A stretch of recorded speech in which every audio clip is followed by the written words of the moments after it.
ग्वालियर में महिला की ब्लैकमेलिंग और बेवफाई से परेशान एक सन के पति ने अपनी पत्नी को गोलियों से भूनकर मौत के घाट उतार दिया। ये सनसनीखेज घटना विश्वविद्यालय थाना क्षेत्र में शुक्रवार शाम की है। अरविंद सिंह परिहार नाम का युवक अपनी पत्नी नंदिनी की बेवफाई और उसकी ब्लैकमेलिंग से परेशान था। महिला नंदिनी पहले से शादीशुदा थी, उसके पहले भी कई लोगों से संबंध रहे हैं। बीते कुछ साल से उसकी मुलाकात अरविंद परिहार नाम के युवक से हुई। अरविंद और नंदिनी दोनों पहले लिव इन रिलेशनशिप में रहे और फिर उसके बाद दोनों ने आर्य समाज मंदिर में शादी कर ली। दोनों पहले से शादीशुदा थे। ना तो अरविंद ने अपनी पत्नी को तलाक दिया और ना ही नंदिनी ने अपने पूर्व पति को कोई तलाक दिया। बिना तलाक के ही दोनों ने आर्य समाज मंदिर में विवाह कर लिया। उसके बाद दोनों के बीच आपस में कई बार विवाद हुए। मामला पुलिस थाने तक पहुंचा। अरविंद ने नंदिनी को 1 साल पहले अपनी गाड़ी से कुचलकर मारने की कोशिश की थी। इस मामले में पुलिस ने आरोपी पति अरविंद के खिलाफ मामला दर्ज किया था।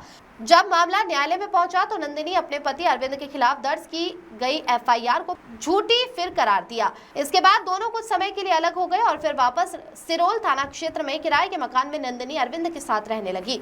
लेकिन अरविंद को उसकी चाल चलन और चरित्र पर संदेह रहने लगा। दोनों में फिर अलगाव हुआ। मामला फिर से थाने की दहलीज तक पहुंच गया।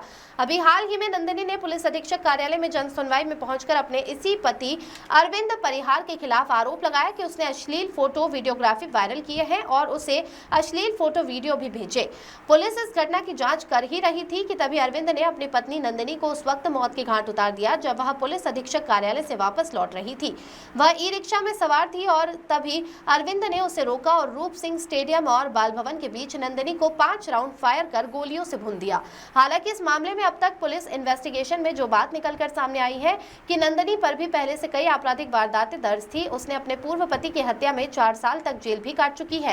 आरोपी अरविंद परिहार ने जब मर्डर किया उस दौरान उसे फेसबुक पर आकर लाइव भी किया और सार्वजनिक तौर पर यह बताया कि उसकी पत्नी के कई लोगों से अनैतिक संबंध है। उसने किसी अंकुश पाठक और कल्लू नाम के युवक का जिक्र किया था। मृतक महिला नंदिनी पहले भी कई पुरुषों को इस तरह से अपने प्रेम जाल में फंसाकर उनसे मोटा पैसा ऐंठती रही है। उनके खिलाफ उसने इसी तरह से दुष्कर्म आदि धाराओं में मामले दर्ज कराकर केस को रफा दफा करने के बहाने मोटा पैसा ऐंठा। ऑफ द रिकॉर्ड पुलिस अधिकारियों ने बताया कि अरविंद महिला की ब्लैकमेलिंग से बहुत परेशान था। उसने नंदिनी को करने के लिए 3 महीने पहले से प्लान तैयार किया था। इसके लिए बकायदा उसने एक देसी कट्टा खरीदा और राउंड भी इकट्ठे किए। वह इसी मौके की तलाश में था कि कब वह नंदिनी को ठिकाने लगाएगा और शुक्रवार को यह मौका उसे मिल गया। उसने बिना देरी किए नंदिनी को सरे राह गोलियों से भून दिया और अपना बदला पूरा कर दिया। नंदिनी को 4 गोलियां लगी थी। उसको सिर, जबड़े और पेट में गोलियां मारी गई। 2.5 घंटे उसने अपनी जिंदगी के लिए मौत से संघर्ष किया। आखिर में वह मौत के आगे हार गई। पुलिस ने सन के अरविंद परिहार को बड़ी मुश्किल से काबू में किया था। पुलिस को उसे काबू करने में अश्रु गैस के गोले छोड़ने पड़े। इतना ही नहीं, पुलिस ने उसे पकड़ने के लिए बल प्रयोग भी किया। फिलहाल हत्यारा पति अरविंद सिंह परिहार पुलिस की गिरफ्त में है। पुलिस उसे न्यायालय में पेश कर रिमांड पर लेगी और उससे आगे की पूछताछ करेगी। Bureau report.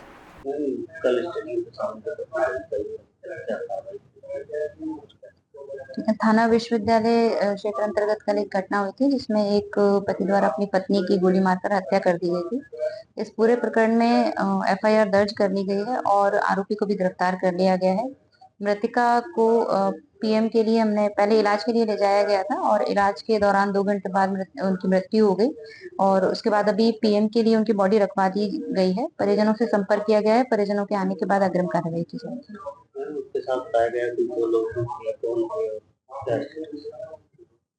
वर्तमान में जो मृतिका है वो अपने पति से अलग रह रही थी और किसी और के साथ रह रही थी। तो वही 2 लोग थे जिनके साथ वो अभी दिल्ली में रहती थी और जॉब भी करती थी।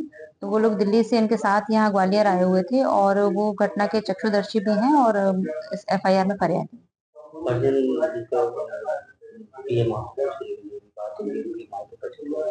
जी, उनके मायके पक्ष से हमने संपर्क किया है और मृतिका के पिताजी जो है वो पीएम हाउस पहुंचे हैं।